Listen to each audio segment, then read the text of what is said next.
¿Quién quiere hacerse cargo de la grabación? Ya.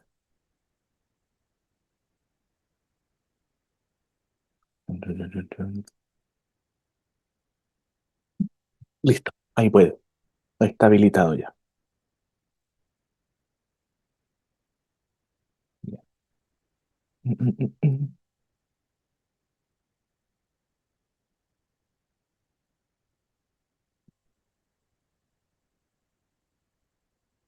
Ya está. Aquí está lo que vamos a ver hoy día, lo que nos corresponde ver en esta tarde, que es mm, eh, estos conceptos generales del transporte de membrana. Hoy día en la mañana tuvieron potencial de acción, si mal no recuerdo, ¿no? Eh,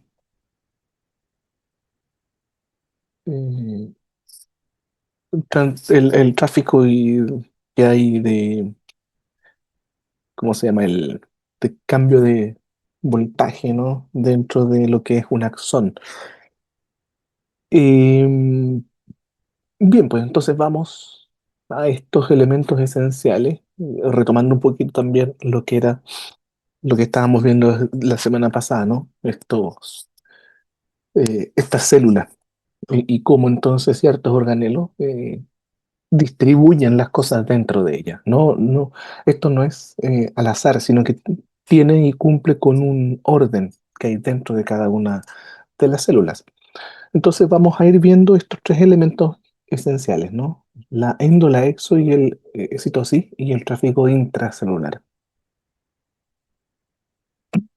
Entonces lo primero es que estos dos fenómenos, que es la endo o la exocitosis, son fenómenos que utiliza la célula con el objetivo de incorporar o de eliminar elementos. Pero no solo ello, sino que también cumple con el objetivo de ir regulando su volumen. Cada vez que una célula endosita algo, no solo está incorporando aquello que está fuera de la célula al interior de ella, sino que también está disminuyendo membrana celular que la está incorporando en forma de vesículas. Por tanto, cada vez que hay endocitosis, en alguna parte de la membrana también tiene que haber exocitosis, porque de esa forma entonces se mantiene el volumen sin variación y se mantiene el tamaño de la célula también sin tanta variación. Si la célula solamente hiciera exocitosis, sería un mecanismo de crecimiento de la célula y eso no sucede. Y por el contrario, si solo hiciera endocitosis, la célula se iría achicando con el tiempo. Y eso tampoco sucede. Por lo tanto, ambos procesos están coordinados de forma muy ordenada con el objetivo de que la célula no aumente ni disminuya su tamaño, su volumen o su perímetro de membrana, sino que siempre se mantenga dentro de, de un tamaño estándar. Bien, entonces la endocitosis, tenemos tres tipos de endocitosis, tres formas mediante las cuales la célula va a ir incorporando elementos desde el exterior hacia el interior de ella. La primera es la fagocitosis, y para esto hay células que van a tener la capacidad profesional de realizar esta acción, que son las células del sistema inmunológico, principalmente. No significa que otras células no la hagan, ¿ya? Pero las células del sistema inmunológico se caracterizan por tener esta función muy desarrollada. Y la fagocitosis es la incorporación, ¿no? De elementos externos eh, que son de gran tamaño, microorganismos en su mayoría. Mucha de esta fagocitosis es mediada por receptores, reconocimiento de estos elementos más grandes, que permite entonces incorporarlas para el objetivo final de controlarlos, degradarlos y obtener la energía a partir de ellos. Otro elemento es la pinocitosis, que es la incorporación de sustancias de menor tamaño, ¿ya? Sustancias solubles que de por sí no poseen receptores específicos dentro de la célula o canales específicos para ingresar dentro de la célula y tienen que ingresar vía vesicular. Y la tercera, que es esta endocitosis mediada por receptores, que es endocitar o incorporar elementos más grandes, que tampoco poseen canales específicos, eh, pero en este caso es ayudado por receptores que permiten anclarlos a la superficie de la membrana y una vez anclados se produce la endocitosis mediante el cual se incorporan. Ahora, ¿quiénes son los elementos que participan dentro de la formación de las vesículas? Aquí al interior vamos a tener, imaginemos que esta línea gris es la membrana celular, esto gris más claro es el exterior, y hacia arriba de la diapositiva está el intracelular. Entonces vamos a tener receptores de superficie que son transmembrana y que son específicos para ciertas proteínas o ciertas estructuras que van a ser reconocidas por la célula y que la célula les son importantes para su función. Entonces, cuando se produce la unión del receptor con su ligando, genera cambios conformacionales dentro de la célula que va a permitir que a esta estructura de receptor se acople entonces proteínas. Proteínas que se llaman clatrinas, que tienen una forma particular. Si bien así no van a cumplir ninguna forma tridimensional, pero al irse acoplando unas con otras y ellas a la supercara interna del receptor, van a ir adoptando, producto de su forma, una estructura esférica. Una vez que esta esfera está prácticamente completada, este fragmento eh, de membrana es literalmente apretado, ¿no? Con el objetivo de fusionar estas membranas con otras proteínas para permitir entonces que se separe esta vesícula en formación de la membrana celular. Y una vez que la vesícula se ha conformado, entonces estas proteínas clatrinas se desacoplan de la cara intracelular del receptor, se liberan, quedan disponibles para formar una nueva vesícula y entonces esta vesícula queda con los receptores cargados con esta molécula ligando y entonces dentro de la célula para generar el tráfico de esta vesícula hacia el organelo que corresponda para poder entonces utilizar entonces estas moléculas para la función que la célula las requiera. Entonces, estas clatrinas tienen esta forma. Aquí hay una microfotografía electrónica de transmisión donde se ve en una dimensión la forma que tiene cada una de estas moléculas, conformadas por cadenas pesadas y cadenas livianas. Y esta estructuración, cuando se va acoplando una con otra, va permitiendo entonces que la vesícula vaya adoptando este poliedro, ¿no? De caras hexagonales, que si uno lo ve de forma más lejana, son pequeñas esferas o esferoides, pero no son más que estas estructuras poliédricas de superficies hexagonales, dada principalmente por la forma que va teniendo esta proteína y cómo se va enlazando con las vecinas. Entonces, la forma de esfera de la vesícula se la da principalmente estas proteínas de cobertura vesicular. Bien, esta es una fotografía electrónica de barrido, ¿ya? Cuando ustedes vean fotos tan pequeñas, hay dos tipos, la de barrido y la de transmisión. La de barrido a ustedes les permite ver 3D, el volumen, y la de transmisión les permite a ustedes ver imágenes en 2D, como en esta que está acá. Entonces, ¿qué proteína genera este estrangulamiento finalmente de la membrana para permitir la separación de la vesícula de la membrana celular? Es la dinamina asociada a otras proteínas que van a fosforilarse y van a permitir entonces que esta estructura se contraiga y en esta contracción generen el desplazamiento del agua y una vez generado el desplazamiento del agua, se logra la fusión de los fosfolípidos de la membrana y por lo tanto se produce la separación física de lo que es la vesícula de su membrana celular. Y aquí tenemos una microfotografía electrónica de transmisión donde podemos ver vesículas endocíticas en una membrana celular y cómo se forman aquí unas estructuras más electrodensas, ¿no?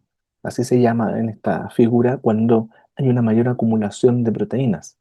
Una imagen que sugiere una mayor acumulación de proteínas, demostrándonos entonces esta, eh, esta proteína que es capaz entonces de separar la vesícula de su membrana. ¿Alguna duda hasta ahí?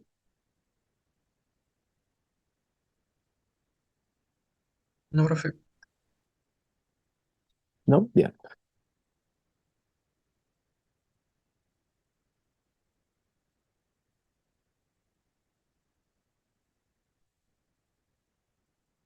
Sí, sí, estas. Sí, sí, sí.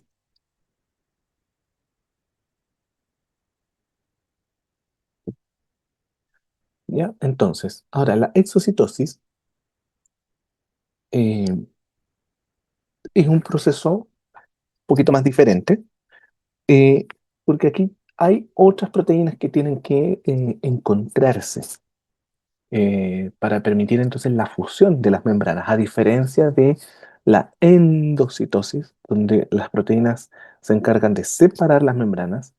En la exocitosis, la vesícula tiene que fusionar hacia la membrana celular. Entonces aquí vamos a tener una serie de proteínas, la RAPGPT, la SNER y el receptor con la proteína cargo.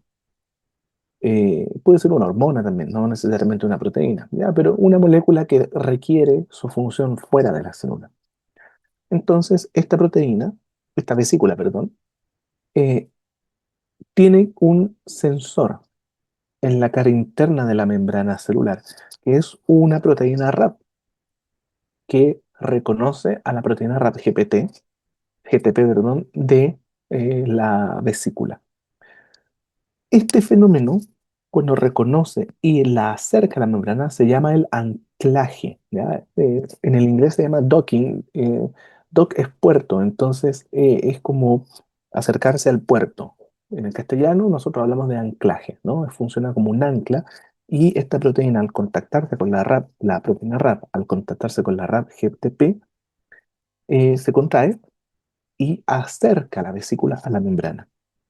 Y la acerca no para que esta proteína Wisner se pueda adherir a este otro complejo que es la Tisner. Y estas dos proteínas se unen y genera entonces el acercamiento de la vesícula a la membrana. La distancia suficiente para desplazar el agua y permitir la fusión de las dos membranas y por lo tanto se libere la proteína o se libere la molécula cargo y se liberen entonces la proteína Wisner y Tisner. Entonces, esta fusión que produce la V con la T-SNER genera entonces este desplazamiento de agua entre medio de las superficies de membrana que existen. Y por lo tanto, la fusión se va produciendo de forma lenta. Primero, la cara externa de los fosfolípidos y luego a medida que estas proteínas se van alejando, se va produciendo la fusión de la cara externa de la membrana celular con la cara interna de la vesícula hasta generar entonces la total separación que se traduce finalmente en la fusión de lo que es la vesícula con la membrana. Bien, una vez que se ha producido esta fusión, las proteínas quedan liberadas para entonces volver a funcionar en otro proceso de fusión de membrana con membrana celular con vesícula de excreción o de exocitosis. Y aquí tenemos entonces una vesícula cargo completa, llena, con una proteína Bisner y cómo se está acercando y luego entonces cómo ya está fusionada con la membrana celular y el contenido en su interior ya se está liberando al extracelular.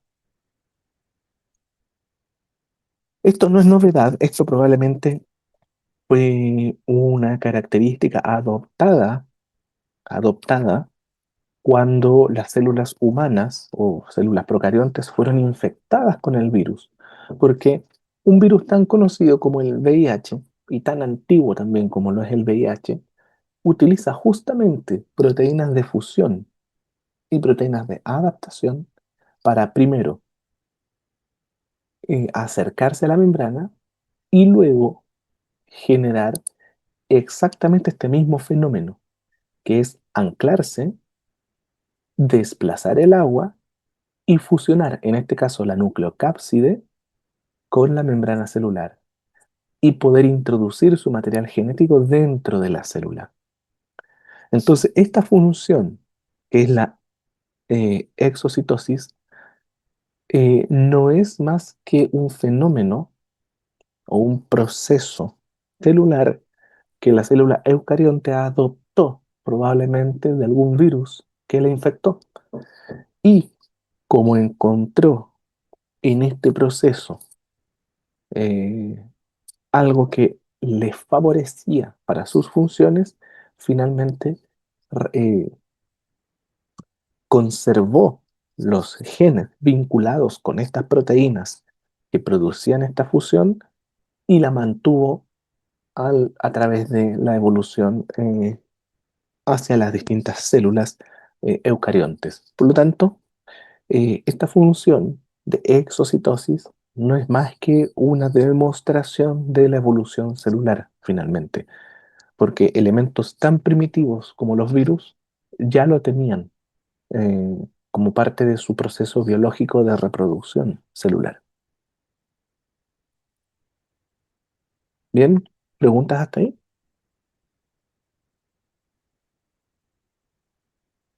¿No? Ya. Entonces ahora vamos a ver el tráfico, ¿no? ¿Cuál es el camino que siguen las vesículas dependiendo de hacia dónde van a ir? Y aquí tenemos todo el recorrido de los tráficos intracelulares, ¿no? Hacia dónde va cada una de las células, perdón, cada una de las vesículas, que guarda relación también con el destino de los elementos que están dentro de cada vesícula. En primer lugar, el retículo endoplásmico, que es donde se producen las proteínas, sí o sí va a ir a parar al Golgi. Y el Golgi es quien se encarga de generar la maduración final de las moléculas, generalmente proteínas. Por lo tanto, el Golgi puede derivar absolutamente todos los otros organelos, porque ahí se producen los péptidos señales, los receptores, las proteínas que se van a excretar, las enzimas, prácticamente todo lo que le va a dar la función a la célula se finaliza en el Golgi. Por tanto, el Golgi es un sistema de cisternas, ¿no? De vesículas, que es muy, muy dinámico. Entonces, este tráfico que va del retículo al Golgi, del Golgi intracisternas a la porción más trans del Golgi con el exterior, tiene, tiene bien definidas en las membranas de las vesículas que están en estas direcciones, eh, hacia dónde va finalmente. Está bien definido el destino de cada una de ellas.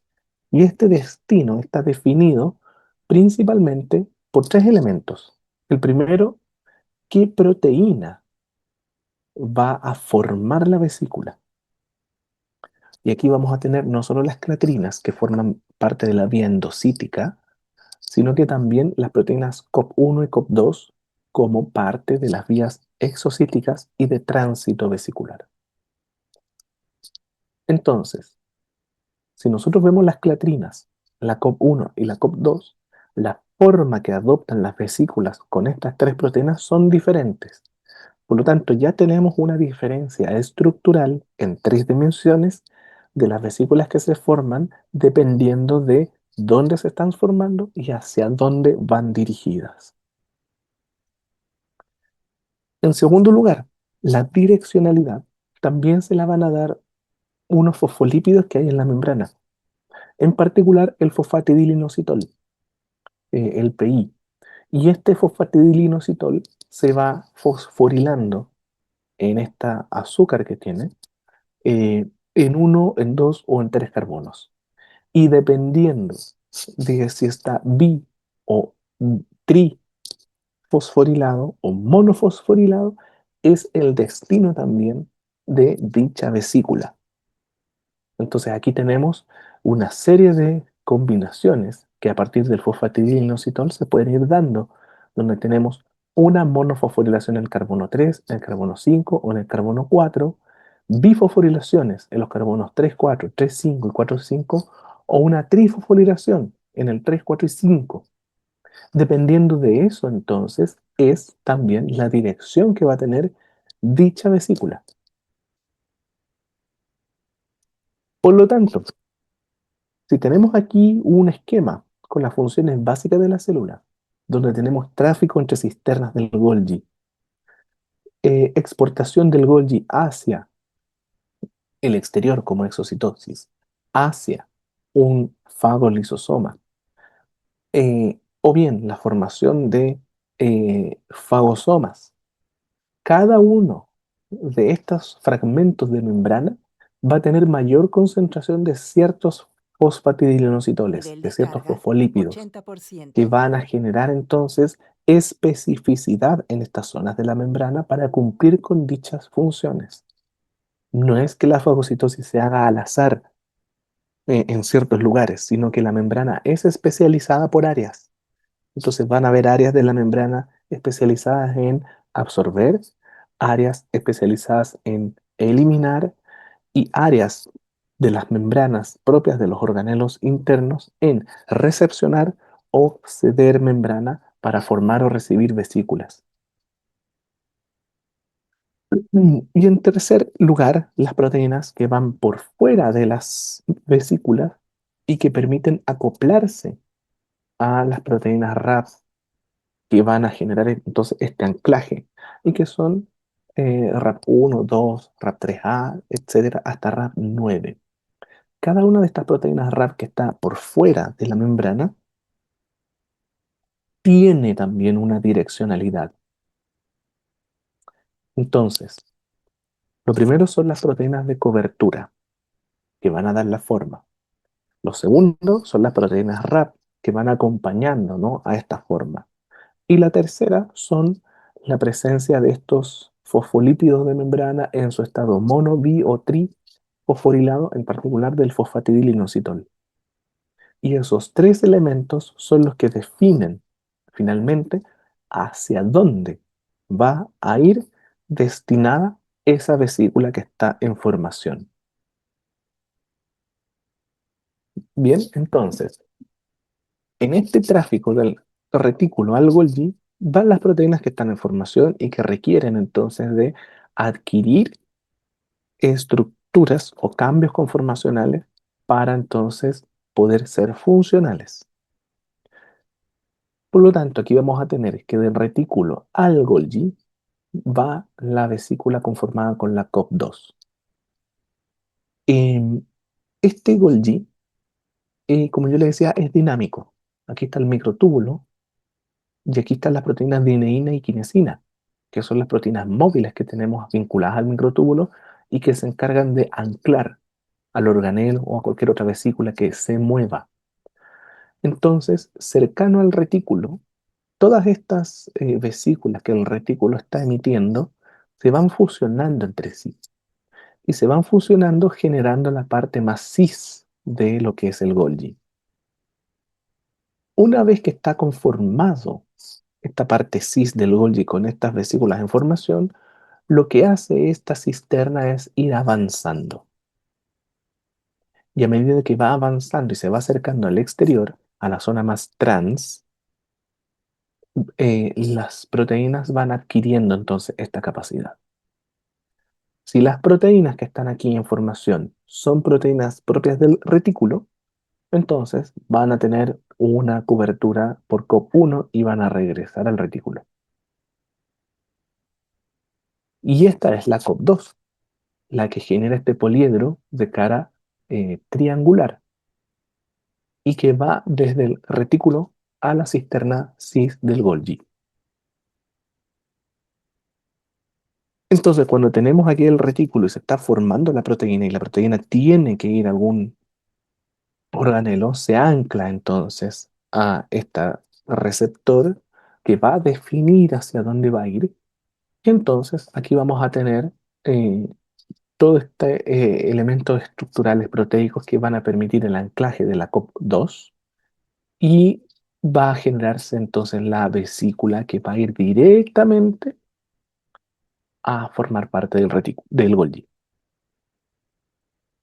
siguiendo exactamente el mismo procedimiento que para la endocitosis. Entonces, aquí van a estar las vesículas que van migrando o van llegando desde el Golgi.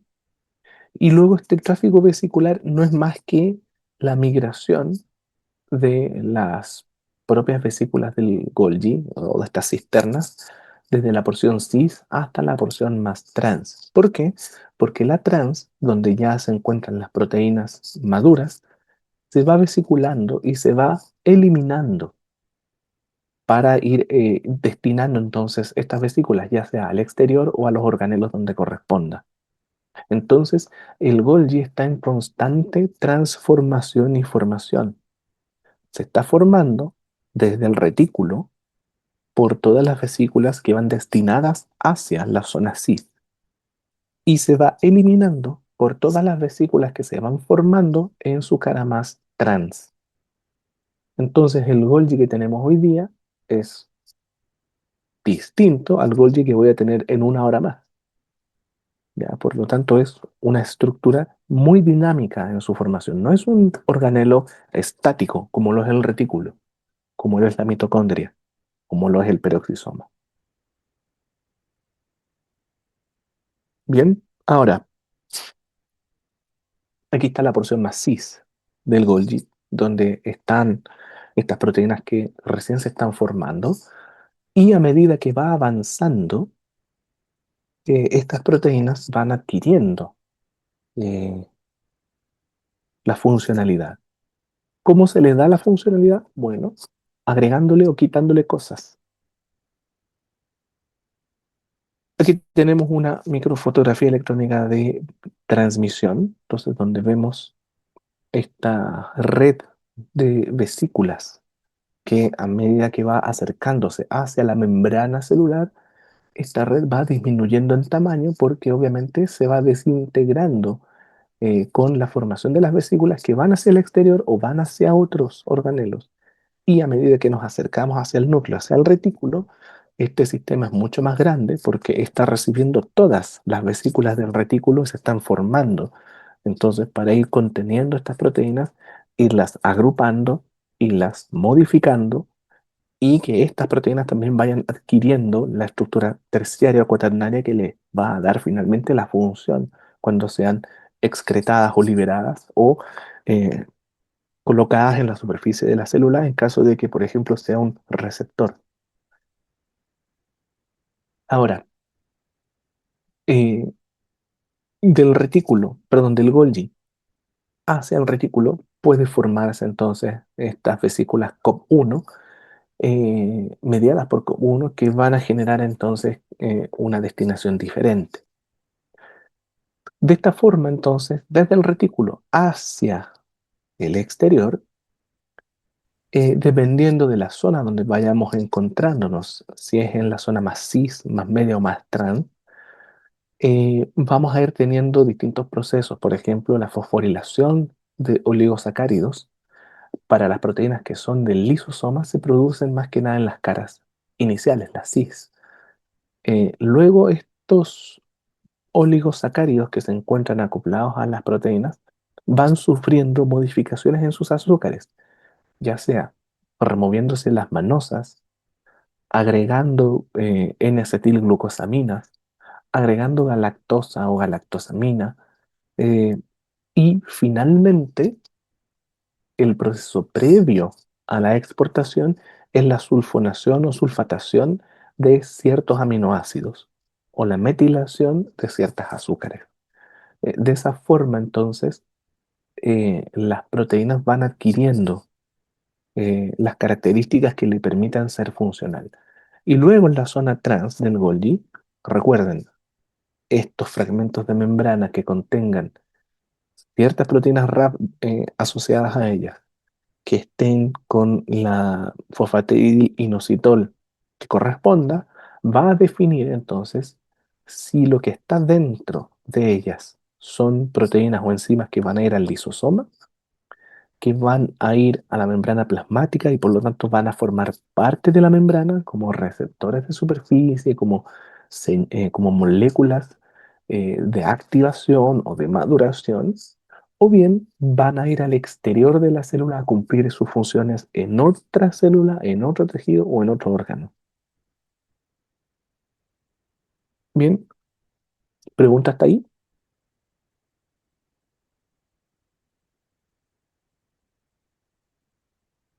No, profesor. ¿Sí? Bien.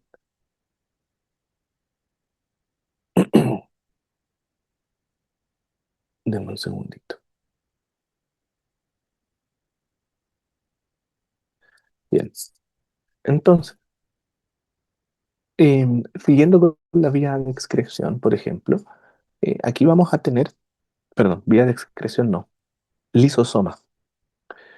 Em, el lisosoma es un organelo que contiene enzimas en su interior y cuya función es la digestión celular. Digestión celular que puede ser interna, ¿no? Es decir, cuando hay células que llevan mucho tiempo en ayuno, entre comillas, ¿no? Sin recepcionar nutrientes, se produce el fenómeno de autofagia, es decir, las células cuando están privadas de energía son capaces de fagocitar sus propios organelos con el objetivo de reciclar lo que en ellos tienen, es decir, reciclar los ácidos grasos y el colesterol que está en la membrana, reciclar los aminoácidos que están en las proteínas que lo conforman y obviamente reciclar los oligos y polisacáridos que están presentes tanto en las proteínas como en los lípidos que están constituyendo entonces estas estructuras. De esa forma entonces puede auto degradar parte del retículo, parte de el Golgi, incluso mitocondrias propias también las puede eliminar, con el objetivo de mantenerse con vida, con sus funciones fisiológicas, cuando existe ausencia de aporte de nutrientes. Bien, esto se da, por ejemplo, cuando uno tiene ayuno intermitente, sí, pero también cuando a las células no le está llegando suficiente alimento. Entonces, los lisosomas contienen cantidades enormes y variadas de enzimas, generalmente hidrolasas, funcionan en base al agua y con un pH muy ácido, pH 5 en comparación al pH normal de una célula que es el neutro, 7,2, 7,3. Por lo tanto, todas estas enzimas funcionan entonces a partir de una bomba de protones que les da esta acidez y el agua que les permite entonces generar la ruptura de los enlaces de hidrógeno. Entonces aquí tenemos las familias de las nucleasas, muchas proteasas, glicosidasas que se encargan de romper azúcares, lipasas de los lípidos, fosfatasas, sulfatasas, fosfolipasas, por mencionar algunas. Estas son familias, por lo tanto las enzimas son múltiples, de manera tal que cada cosa que puede ingresar a la célula sea capaz de ser degradada a la unidad mínima, con el objetivo entonces de que esta unidad mínima quede disponible para la célula y para que esta célula pueda reutilizarla, en otras palabras. Entonces, así por ejemplo, cuando tenemos células que se caracterizan por incorporar bacterias, eh, se va a formar el fagosoma y el fagosoma se va a fusionar entonces con un lisosoma y va a formar un fago lisosoma. Por el contrario, si tenemos endocitosis, ya sea mediante receptores o una pinocitosis, eh, estas estructuras más grandes también van a fusionarse con un lisosoma. Ahora, los endosomas se van fusionando entre sí para formar grandes vesículas, que se llaman endosomas tempranos o endosomas tardíos. Independiente cuál sea, el endosoma igual termina fusionándose con un lisosoma, formando entonces lo que es el endolisosoma. Y en el caso de que requieramos generar autofagia, se forman autovesículas o vesículas de autofagia, es decir, vesículas que van a incorporar organelos propios, formando entonces un autofagosoma que también se va a fusionar con un lisosoma, formando el autofagolisosoma. Y de esa manera, cada uno de estos tres estructuras vesiculares intracelulares van a permitir, al fusionarse con los lisosomas, que las enzimas que están dentro del lisosoma puedan degradar todo lo que está dentro de este fagosoma, endosoma tardío o autofagosoma.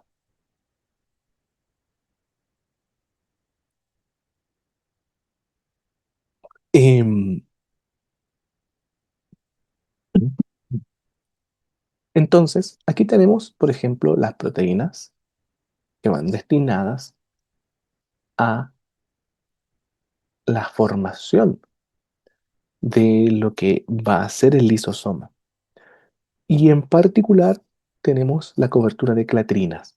Así como las clatrinas participan en la formación de las vesículas endocíticas, aquí en el Golgi, en la cara trans, también participan de la formación de las vesículas que van a formar los lisosomas y van a ir alimentando el lisosoma. Y luego el lisosoma se fusionará entonces con estos endosomas o fagosomas o autofagosomas para entonces producir la degradación.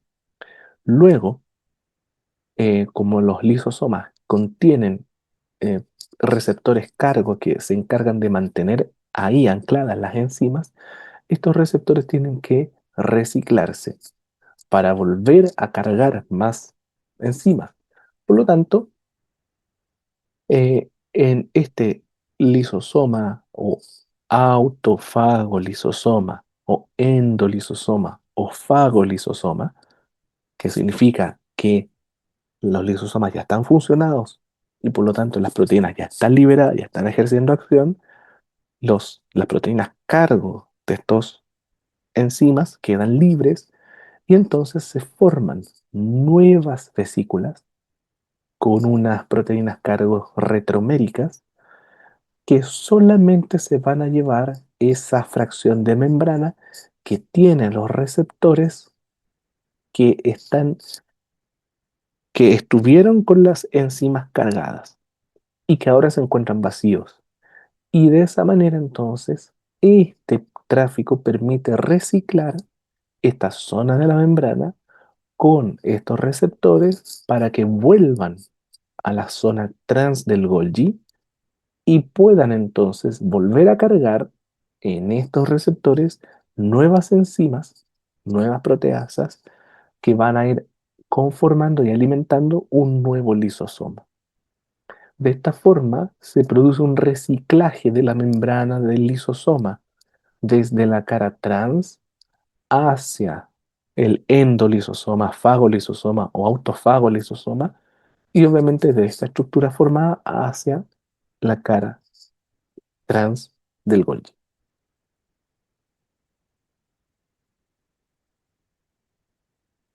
Bien, consulta hasta ahí.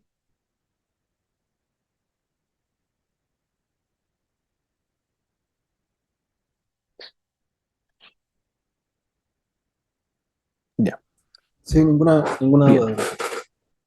perfecto.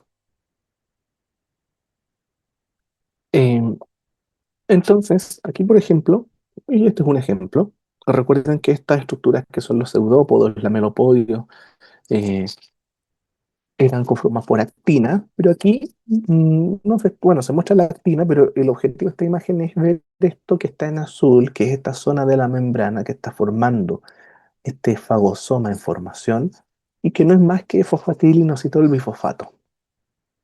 Y una vez que se ha conformado el fagosoma, estos fosfatos cambian, se fosforilan a un trifosfato.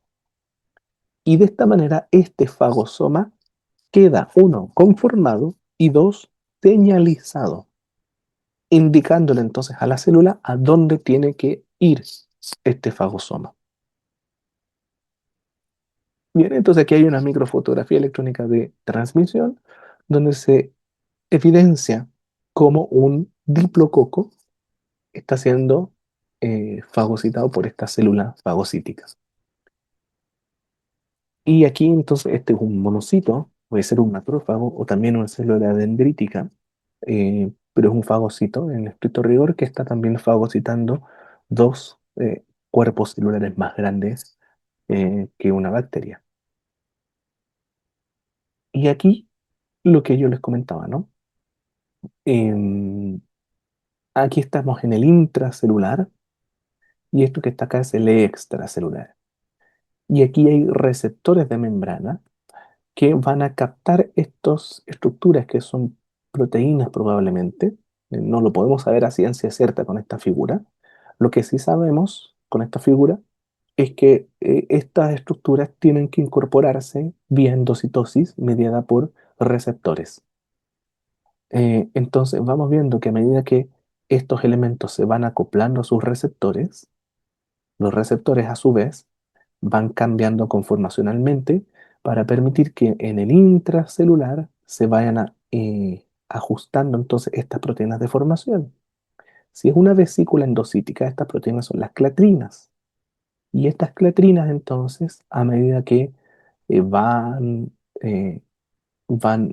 uniéndose más y más, van dándole la forma circular a la vesícula que está en formación.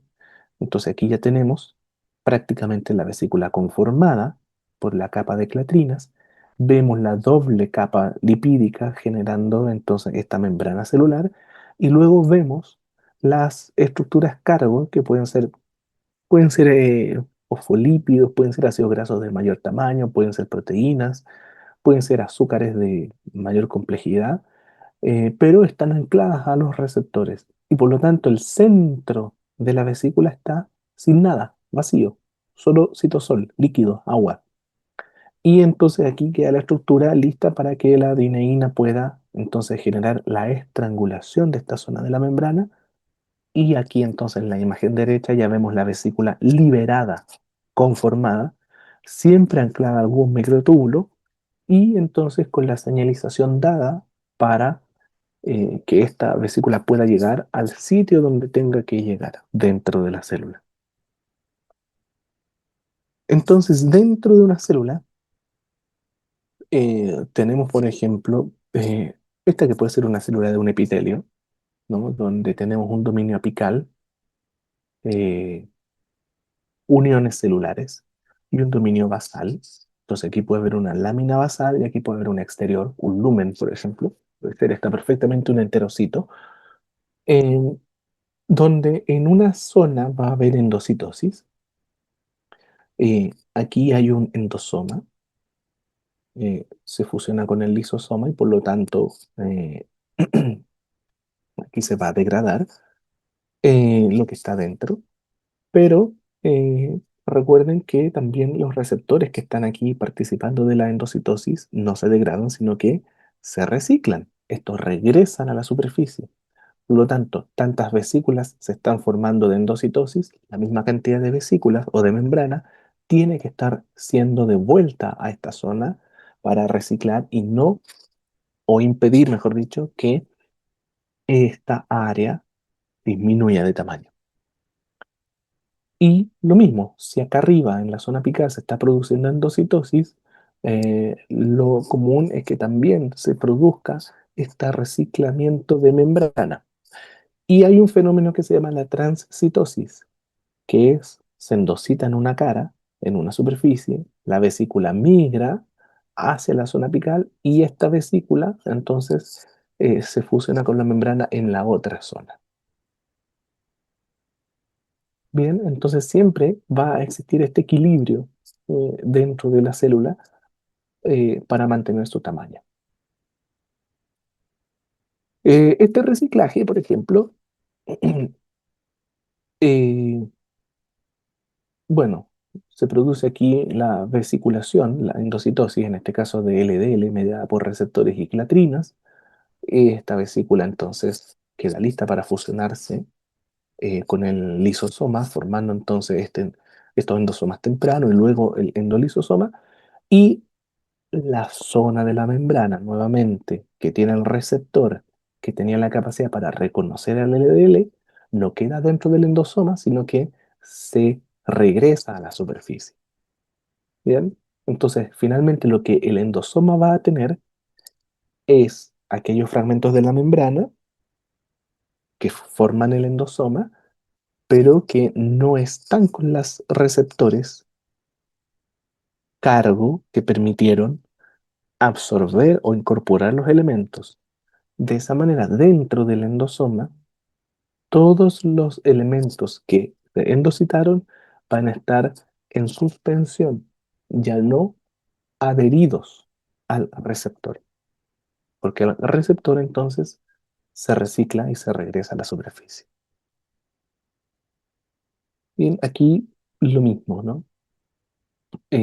Como de hecho estos receptores pueden estar en ambas zonas de la membrana, bien, o bien estar en una zona, reconocer a la proteína o la molécula, incorporarse, quedarse dentro del endosoma, pero este elemento la célula lo requiere en la otra superficie. En tal caso, tanto receptor como molécula no se desacoplan, sino que siguen la vía vesicular, forma una nueva vesícula con lo que se llama un endosoma de reciclaje, y este endosoma de reciclaje va a contener todas las proteínas, receptores y ligando que se absorbieron de la otra superficie y van a ir vía tráfico vesicular a la otra superficie celular para ejercer la función. En estos casos, solamente el endosoma temprano recicla la membrana de la zona de, en este caso, de la zona más basal de la célula, sin el receptor, entendiendo que este receptor va anclado a una molécula que requiere ser expresada en la otra cara de la célula.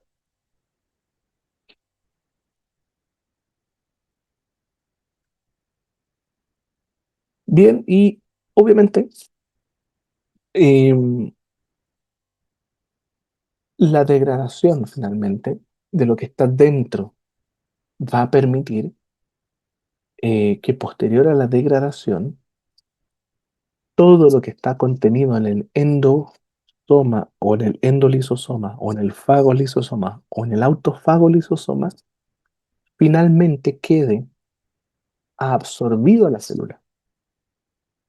Es decir, yo formé un endosoma temprano, formé un endosoma tardío, formé un fagosoma, formé un autofagosoma, lo fusiono con el lisosoma. Bien, esta estructura genera la degradación. Yo voy reciclando la membrana. Los receptores que tenía el endosoma vuelven a la superficie. Lo mismo con el fagosoma, lo mismo con el autofagosoma. Vuelven a la superficie de donde provinieron. Las moléculas que absorbí se destinan a los organelos donde se requieren. En ese contexto, los aminoácidos migran al retículo endoplásmico. Las azúcares se van a la mitocondria. Las membranas se van al retículo liso. Y de esa manera, entonces, la membrana que conformó el lisosoma vuelve a quedar como un lisosoma original y las enzimas que estaban dentro de él vuelven a quedar para entonces volver a contener el lisosoma, que esta estructura finalmente no se recicla, sino que se va manteniendo posterior a la función. Bien,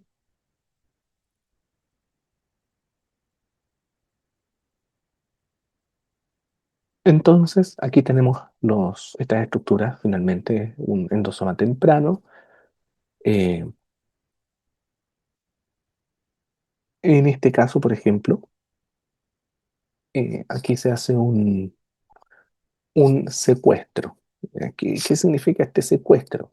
Que muchas veces hay estructuras que no requieren ser degradadas,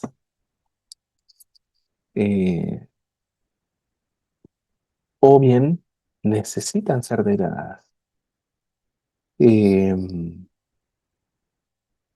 y lo que en esta estructura sucede, yo tengo una célula que debe de cumplir una función por un momento determinado y produce en su superficie un receptor, que ese receptor funciona una sola vez. ¿Cómo hace para funcionar una sola vez? Una vez que ese receptor reconoce el ligando y forma el endosoma, en el endosoma, este receptor, la cara intracelular, es marcado con esta proteína que se llama ubiquitina. Y esta ubiquitina genera una nueva vesiculación dentro de la vesícula. ¿Bien? ¿Qué significa eso? Que dentro de este endosoma vamos a tener la proteína cargo, el receptor, y el receptor anclado a una ubiquitina y protegiéndola a la ubiquitina otra vesícula. Esta ubiquitina lo que hace y lo que indica es que este receptor tiene que ser degradado. Por lo tanto, evita que el receptor sea reciclado y vuelva a la superficie y entonces permite que se quede dentro del endosoma para que cuando se fusionen los lisosomas, estas proteasas no solo degraden a la proteína cargo o a la molécula cargo, sino que también hagan lo mismo con el receptor, protegiendo la ubiquitina, porque la ubiquitina después tiene que cumplir y seguir cumpliendo con esta misma función. Bien, entonces tenemos varias alternativas, que el receptor que permitió una endocitosis se recicle y vuelva a la superficie, que el receptor se quede fusionado con la molécula cargo y de una superficie de la célula se vaya a la otra superficie a ejercer su función, o la tercera vía es que el receptor reconoce la molécula cargo, pero es de una sola vida útil o ya cumplió con su vida útil y por lo tanto no necesita ser reciclado a la superficie. Por lo tanto, la célula la marca para que se pueda destruir dentro del proceso de la digestión.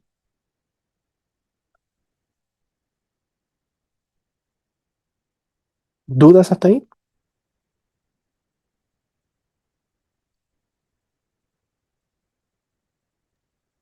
Todo bien, Bien, profe. bien. Entonces, eh, aquí tenemos el trans del Golgi y las proteínas que se están produciendo. En esta vía vamos a tener tanto receptores de membrana como proteínas de secreción, o bien moléculas que van a generar autorregulación o que van a depender de otros elementos. Por ejemplo, eh, este Golgi está produciendo albúmina. La albúmina es una proteína constitutiva, la necesitamos y la producimos día a día y muchas células la pueden producir y se está liberando constantemente. Entonces, esta zona del Golgi emite entonces estas vesículas de exocitosis y esta molécula, o sea, y esta vesícula apenas se forma, se fusiona a la membrana y entonces esta célula queda con este receptor en la superficie y libera estas proteínas que van a generar entonces esta vía constitutiva, ¿no? Elementos que se requieren para el normal funcionamiento de la célula. Y la otra opción es la vía secretora, mediante regulación. Por ejemplo, este Golgi puede ser de una célula beta pancreática y aquí tener, por ejemplo, insulina. Bien, pero el organismo no libera insulina todo el día a toda hora, sino que la libera solamente cuando hay glucosa elevada en sangre. Entonces, esta insulina queda estacionaria en estas vesículas secretoras. ¿Cuándo se liberan? Cuando el receptor de la membrana se une con la señal. Esta señal puede ser una hormona, puede ser una proteína, puede ser una molécula. En el caso de la insulina en el páncreas, es la glucosa y por lo tanto este receptor genera la señalización necesaria para que esta vesícula migre y se fusione con la membrana celular y por lo tanto su contenido se libere y pueda ejercer entonces la acción. Estas son las dos vías más clásicas de excreción que hay en una célula, ¿no? La vía de excreción regulada o la vía de excreción constitutiva. Una siempre se va a dar, que es la constitutiva, porque son funciones que las células cumplen minuto a minuto, segundo a segundo. Y la otra es la regulada, porque solamente se libera el contenido cuando llega la señal que tiene que llegar. Bien, entonces, esta vía de excreción y formación de vesículas que van a ser excretadas por regulación son conformadas por las clatrinas. Y eso sería. ¿Alguna duda hasta ahí? No, profesor. No. Bien. No sé si quieren descansar 2 minutitos para terminar con lo que es permeabilidad. ¿O prefieren que sigamos hasta terminar?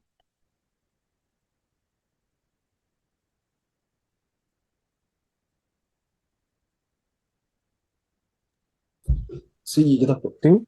yo tampoco tengo ningún problema, sí. Yo también Ya. creo que podríamos seguir. Bien. Sí.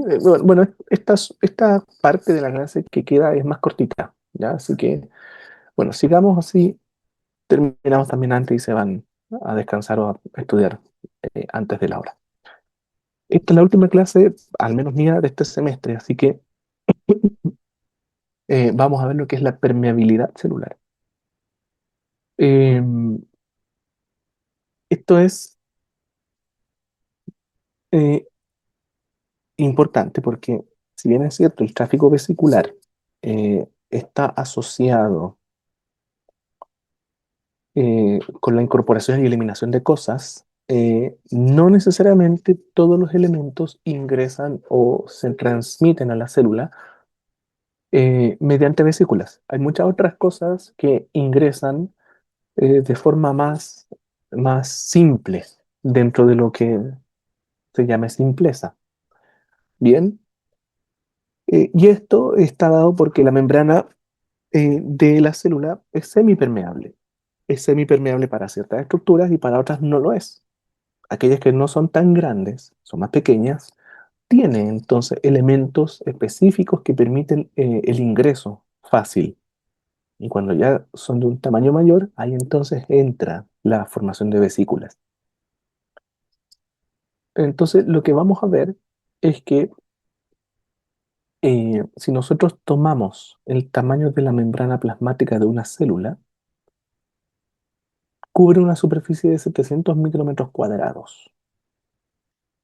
Si a esto le sumamos la superficie que utilizan todos los organelos que tienen membrana y los estiramos de nuevo, esta superficie aumenta 10 veces.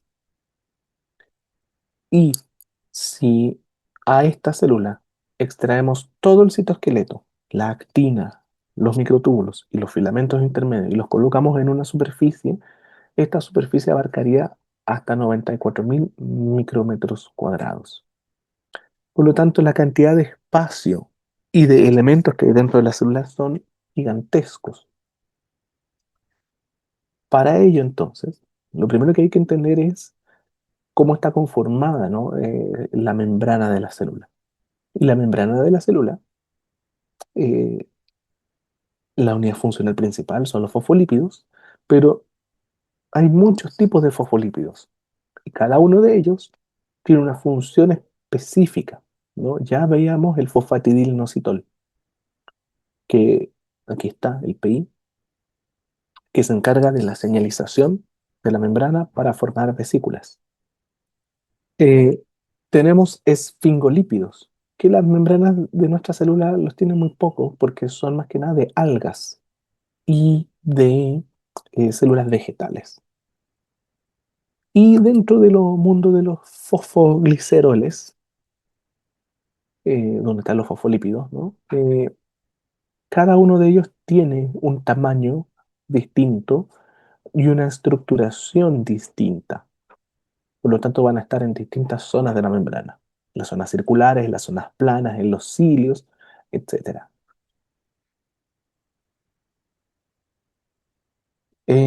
Entonces, estos fosfolípidos y esta estructuración le permite tener entonces a esta membrana esta capacidad de tener esta selectividad ante ciertas cosas.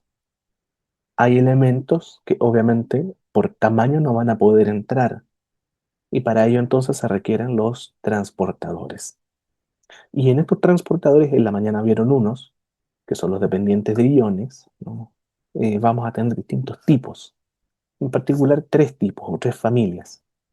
Las bombas de ATP, ¿no? Que en función de el gasto energético saca elementos que están en baja concentración hacia donde están en alta concentración, es decir, en contra de la gradiente. Canales iónicos y transportadores de difusión o transporte facilitado, que se llama de esta manera, y vamos a tener los uniporter, los simporter o los antiporter. Uniporter es decir que pasa una sola molécula. Los importer es que una molécula entra en favor de la gradiente y esta arrastra a la otra que entra en contra de la gradiente. O los antiporter donde uno entra y otro sale, pero uno de ellos es contra la gradiente y el otro es a favor de la gradiente. Bien, este triangulito significa que afuera hay más concentración, adentro hay menos, lo que implica entonces que la gradiente es de afuera hacia adentro. Entonces aquí en rojo entra a favor de la gradiente y el negro entra en contra de la gradiente. Bien, el uniporter siempre es a favor de la gradiente, utilizando la gradiente. Por ejemplo, el sodio, ¿no? Por ejemplo, el cloruro.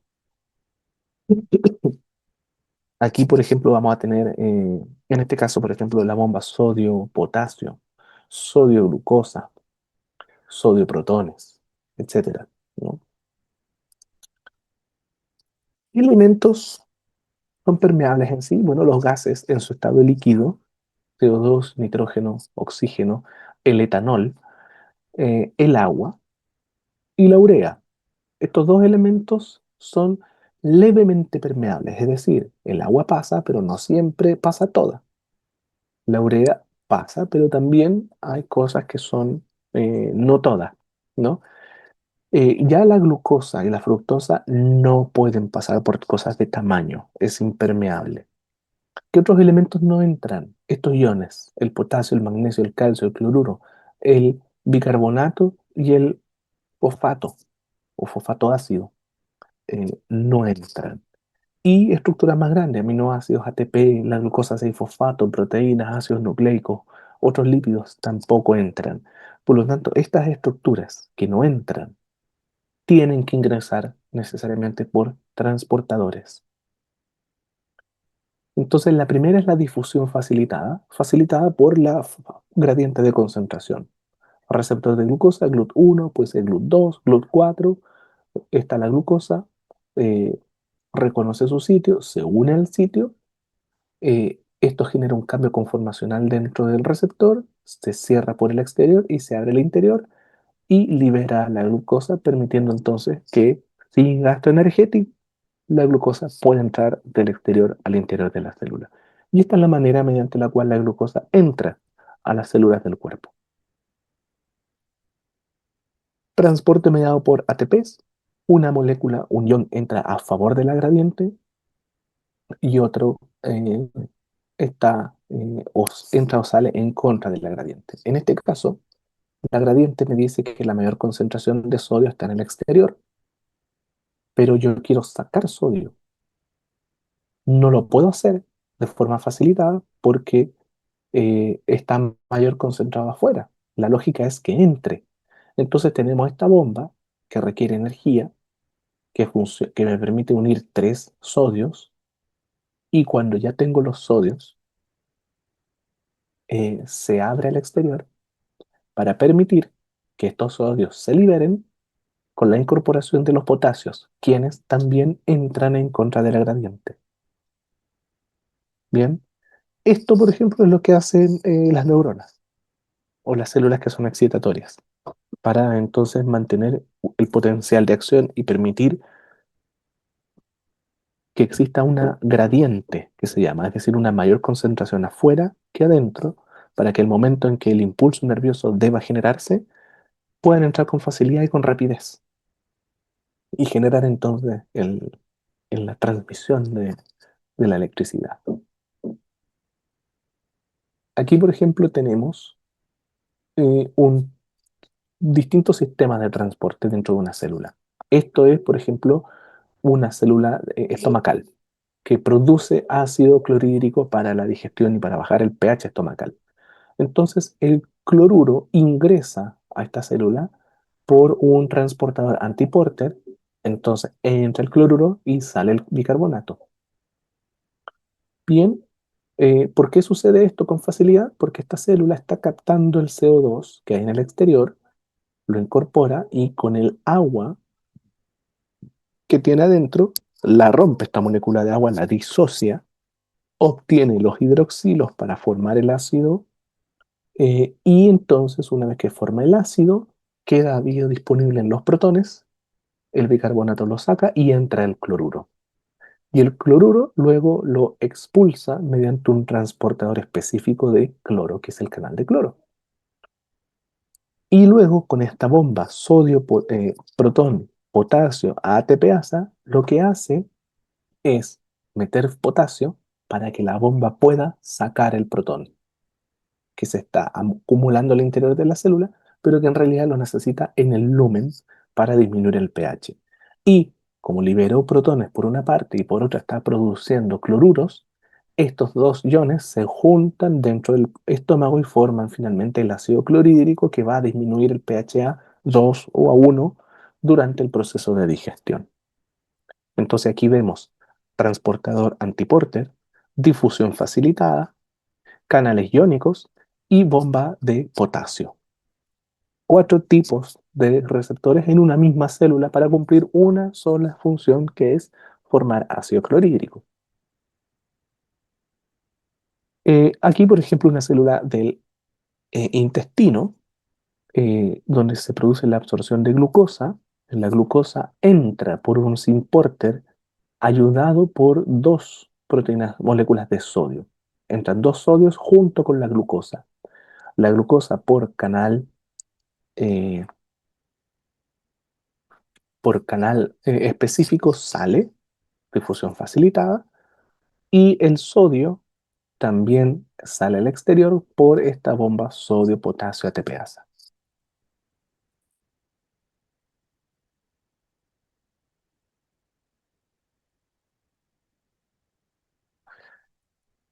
Y aquí tenemos, por ejemplo, el cotransporte, que esta molécula esta bomba de sodio-glucosa que acabamos de mostrar, donde la glucosa ingresa a favor de la gradiente y arrastra entonces, perdón, en contra de la gradiente, y esto es arrastrado por el sodio que entra a favor de la gradiente. Entonces, utilizando esta concentración de mucho sodio afuera para que pueda ingresar de forma facilitada, arrastra la glucosa que está en el lumen hacia el interior de la célula. Y de esa manera entonces la célula intestinal puede incorporar toda la glucosa que está en el lumen al interior de la célula. Y de esa manera la célula, el enterocito, lo distribuye, lo libera directamente a la sangre para que entonces pueda la glucosa ir a todos los lugares donde tenga que ir a ejercer su función. Bien, y el agua, bueno, esto ya lo veíamos con lo que es la crenación, lo que es la lisis o lo que es la isotonía, como las membranas de la célula eh, permiten la difusión de agua, más no la difusión de sales. Por lo tanto, cuando hay alteraciones a nivel del equilibrio salino, en definitiva, esto se combate liberando o absorbiendo agua y eso puede generar entonces que células que son más lábiles puedan morir producto de este desbalance.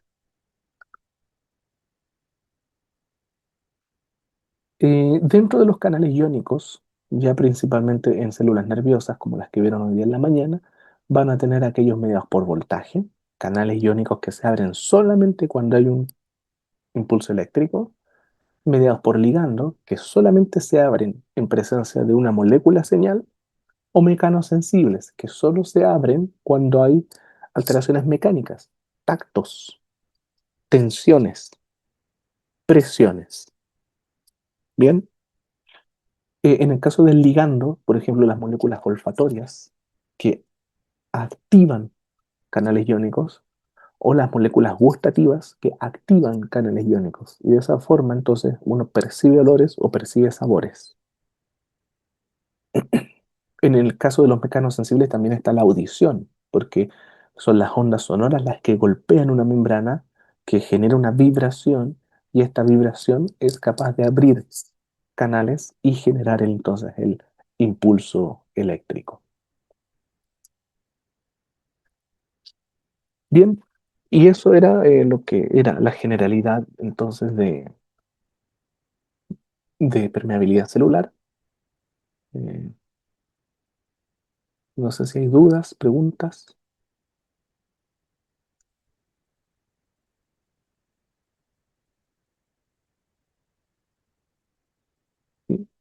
Bien, en eso quedamos entonces, pues chiquillos, chiquillas. Que les vaya bien, quedan libres. No sé si tienen más clases o ya acabaron su jornada por esta semana. Al menos por mi parte sí, profe. Así que tenga un buen fin de semana. Bien, pues, igualmente, vayan a descansar. Chao, profesor, que Chao, esté muy chao. bien. Igualmente, chao.